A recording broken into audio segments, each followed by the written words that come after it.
नमस्कार दोस्तों, स्वागत है आपका अपने चैनल अल्टीमेट नॉलेज पर। दोस्तों, हाथी घोड़ा पाल की जय कन्हैया लाल की। दोस्तों, आप सब लोगों ने सुना होगा कि भगवान श्री कृष्ण के पास 16 कलाएं थी और वो अपने जीवन में 16 कलाओं से संपूर्ण थे। लेकिन क्या आप लोग इस बात को जानते हैं कि आखिरकार वो 16 कलाएं कौन सी थी जिनमें भगवान श्री कृष्ण संपूर्ण माने जाते थे?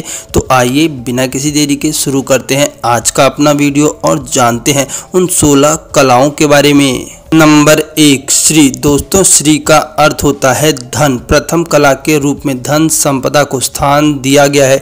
जिस व्यक्ति के पास अपार धन और आत्मिक रूप से भी वह व्यक्ति धनवान हो, ऐसा व्यक्ति श्री से संपन्न माना जाता है। जिस व्यक्ति के घर से कोई भी व्यक्ति खाली हाथ ना जाए, वो व्यक्ति अपने जीवन में श्री से संपन्न होता है। और भगवान श्री कृष्ण अपने जीवन में इस प्रथम कला से पूरी तरह से संपन्न थे। नंबर 2, भू। दोस्तों, जिस व्यक्ति के पास पृथ्वी का राज्य भोगने की क्षमता है, पृथ्वी के एक बड़े भूभाग पर जिसका अधिकार है और उस क्षेत्र में रहने वाले लोग बिना किसी डर और भय के उसकी आज्ञा का सहज पालन करते हों, ऐसा व्यक्ति अपने जीवन में भू कला से संपन्न माना जाता है। जिस व्यक्ति के पास अचल संपत्ति का अधिकार हो और वो उसका मालिक हो, ऐसा व्यक्ति अपने जीवन में भू कला से संपन्न होता है। और भगवान श्री कृष्ण इस कला में पूरी तरह से संपन्न थे, क्योंकि उनके पास पूरी द्वारिका नगरी थी।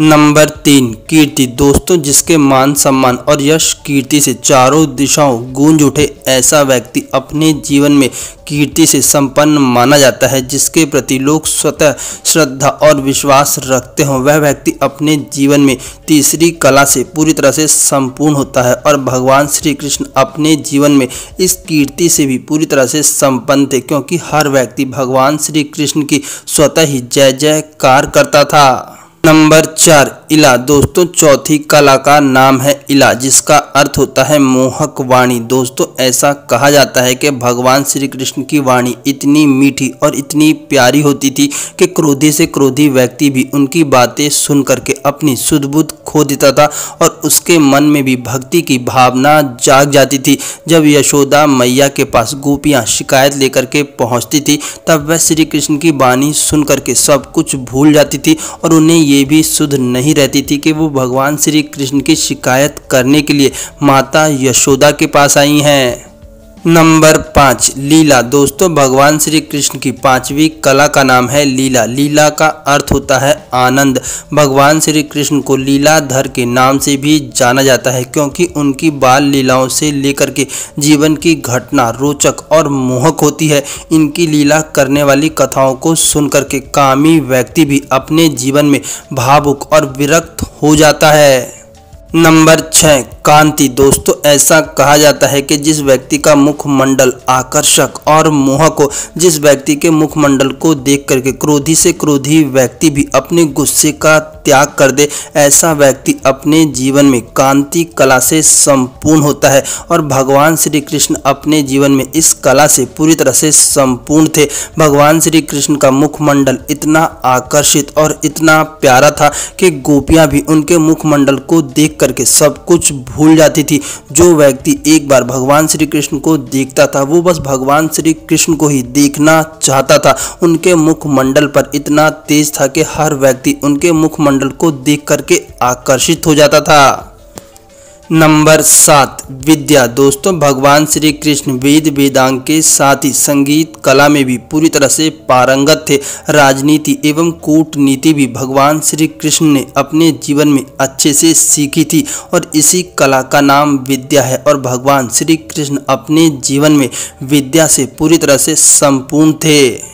नंबर 8, विमल। दोस्तों, जिसके मन में किसी भी प्रकार का छल कपट ना हो, वह व्यक्ति अपने जीवन में 8वीं कला से संपूर्ण माना जाता है, जिसे विमल कहा जाता है। भगवान श्री कृष्ण सभी के प्रति समान व्यवहार रखते थे। उनके लिए ना कोई छोटा था और ना कोई बड़ा था। महाराज के समय भगवान ने अपनी इसी कला का प्रदर्शन किया था। इस समय इन्होंने राधा और गोपियों के बीच कोई भी फर्क नहीं समझा था। सभी के साथ समान भाव से नृत्य करते हुए सबको आनंद की अनुभूति दी थी। नंबर 9, उत्कर्ष। उत्कर्षणी। दोस्तों, महाभारत के युद्ध के समय श्री कृष्ण ने अपनी 9वीं कला का परिचय देते हुए युद्ध से विमुख अर्जुन को युद्ध करने के लिए प्रेरित किया था और अधर्म पर धर्म की विजय पताका लहराई थी। 9वीं कला के रूप में प्रेरणा को स्थान दिया गया है। जिस व्यक्ति में इतनी इच्छा शक्ति मौजूद हो कि वो दूसरे लोगों को अपनी बातों से प्रेरित करके धर्म की राह पर चला सके, ऐसा व्यक्ति अपने जीवन में उत्कर्षणी कला से संपूर्ण होता है। नंबर 10, ज्ञान। दोस्तों, भगवान श्री कृष्ण ने जीवन में कई बार विवेक का परिचय देते हुए समाज को नई दिशा और ऊर्जा प्रदान की, जो 10वीं कला का उदाहरण है। गोवर्धन पर्वत की पूजा और महाभारत के युद्ध को टालने के लिए दुर्योधन से 5 गांव मांगने का विचार श्री कृष्ण के विवेक को दर्शाता है। नंबर 11, क्रिया। दोस्तों, 11वीं कला का नाम क्रिया है। भगवान श्री कृष्ण अपने जीवन में क्रिया कला से भी पूरी तरह से संपन्न थे। आप सब लोग इस बात को बहुत अच्छे से जानते होंगे कि भगवान श्री कृष्ण की इच्छा मात्र से दुनिया का हर काम संपन्न हो सकता था, लेकिन इसके बावजूद भी भगवान कृष्ण सामान्य मनुष्यों की तरह ही कर्म करते थे और लोगों को कर्म करने के लिए भी प्रेरित करते थे। महाभारत के युद्ध के समय भले ही कृष्ण ने युद्ध ना किया हो, लेकिन अर्जुन के सारथी बनकर के पूरी तरह से अर्जुन का साथ दिया था। नंबर 12, योग। दोस्तों, आप सब लोग योग के बारे में अच्छे से जानते ही होंगे। भगवान श्री कृष्ण को अपने जीवन में योगेश्वर कहा जाता था। दोस्तों, जिस व्यक्ति ने अपने मन को केंद्रित कर लिया हो, आत्मा में लीन कर लिया हो, ऐसा व्यक्ति अपने जीवन में योग कला से संपन्न माना जाता है। दोस्तों, भगवान श्री कृष्ण अपने जीवन में एक उच्च कोटि के योगी माने जाते थे।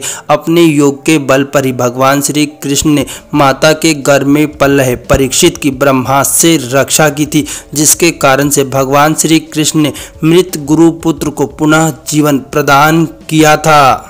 नंबर 13, प्रहवी। दोस्तों, 13वीं कला का नाम प्रहवी है। इसका अर्थ विनय होता है। भगवान श्री कृष्ण संपूर्ण जगत के स्वामी है। संपूर्ण सृष्टि का संचालन इन्हीं के हाथों में है, फिर भी इन्होंने कभी इस बात का अहंकार नहीं किया।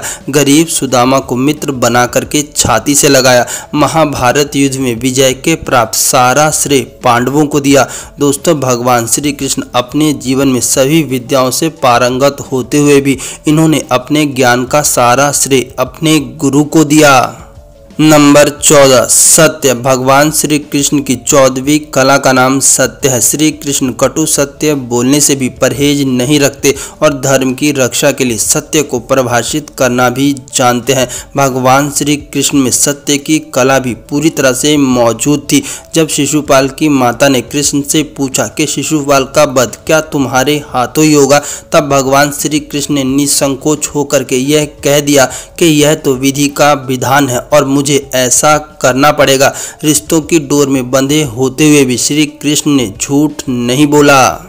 नंबर 15, इष्णा। दोस्तों, 15वीं कला का नाम इष्णा है। इस कला का तात्पर्य है कि व्यक्ति में उस गुण का मौजूद होना जिससे वह लोगों पर अपना प्रभाव स्थापित कर पाए और आवश्यकता पड़ने पर लोगों को अपने प्रभाव का एहसास भी दिला पाए। भगवान श्री कृष्ण ने अपने जीवन में कई बार इस कला का प्रयोग किया था।